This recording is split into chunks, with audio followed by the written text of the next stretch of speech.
என்ன மன்னிச்சிடுங்க. முதல்ல என்ன மன்னிச்சிடுங்க. நான் சத்தியமா இந்த நேரத்துல நான் உங்க பக்கத்துல இருந்து, உங்க முகத்த ஒரு முறை பார்த்து, உங்க கால தொட்டு கும்பிட்டு, நான் உங்க கூட இருந்திருக்கணும். நான் வெளிநாட்டுல இருந்தது என் தப்புன்னு என்ன மன்னிச்சிடுங்க.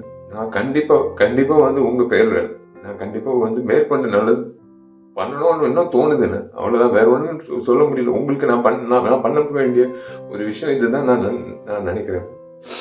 கேப்டன் விஜயகாந்த் அண்ணா வந்து இறந்துட்டாருன்ற விஷயம் வந்து இப்பதான் கேள்விப்பட்டேன்.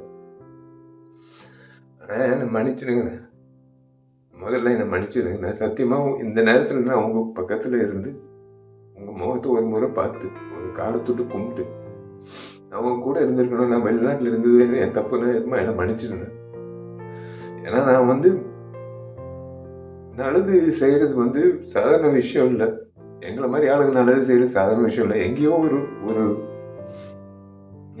யார்கிட்டயும் இருந்தோது கத்துக்கிட்டு இருந்திருக்கணும். அது நான் உங்ககிட்ட நான் கத்துக்கிட்டேன். சத்தியமா சொல்றேன். ஏன்னா உங்க அலுவலகத்துல வந்து கிட்டத்தட்ட 20 வருஷம் முன்னாடி நான் கேள்விப்பட்டிருக்கேன். நான் நிறைய பேர் சொன்னது நான் கேட்டிருக்கேன். உங்க அலுவலகத்துக்கு யாராவது பசியோட வந்தா நீங்க வந்து சோறு போட்டு அனுப்புவீங்க. அதே தான் நான் வந்து நானும் செய்யணும் அப்படின்னு இறங்கினேன். அதே மாதிரி நீங்க எவ்வளவு உதவி பண்ணியிருக்கீங்க இந்த சமுதாயத்துக்கு.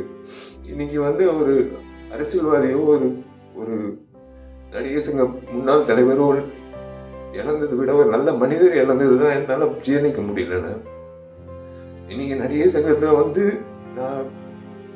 நாங்கெல்லாம் பொறுப்பேற்றதுக்கு அப்புறம் உங்களை வந்து சந்திக்கும் போது பிரேமலதா அம்மா சொன்ன ஒரே விஷயம் தான், நீங்க அந்த பத்திரத்தை மீட்டுட்டு எடுத்துட்டு வரும்போது உங்க வீட்டு நகை கூட வந்து அந்த அளவுக்கு நீங்க ஒரு ஒரு ஒரு விஷயமாவே எடுத்துக்கல. நீங்க அந்த பத்திரத்தை அப்படியே ஒரு பொக்கிஷமா நீங்க வந்து உங்க லாக்கர்ல வச்சீங்கன்னு அந்த அம்மா சொல்லும் போது, நீங்க செஞ்ச உதவிகள், நீங்க செஞ்ச விஷயங்கள் இந்த நடிகர் சங்கத்துக்கு நீங்க நடத்தின அந்த நிர்வாகம், அரசியல்வாதியா நீங்க அவ்வளோ துணிவா நீங்க பேசின பேச்சு, உங்க செயல்பாடு, ஒரு நடிகனா நீங்க இவ்வளவு பேர் வாங்கியிருக்கீங்க.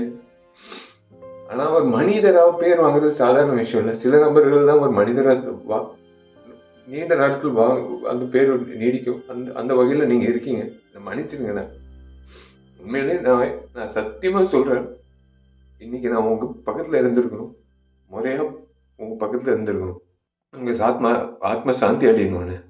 நீங்க நீங்க நல்லா இருக்கணும். சத்தியமா உங்க பேர்ல நான் கண்டிப்பா வந்து உங்க பேர்ல நான் கண்டிப்பா வந்து மேற்கொண்டு நல்லது பண்ணணும்னு இன்னும் தோணுதுன்னு. அவ்வளவுதான். வேற ஒண்ணும் சொல்ல முடியல. உங்களுக்கு நான் பண்ண வேண்டிய ஒரு விஷயம் இதுதான் நான் நினைக்கிறேன்.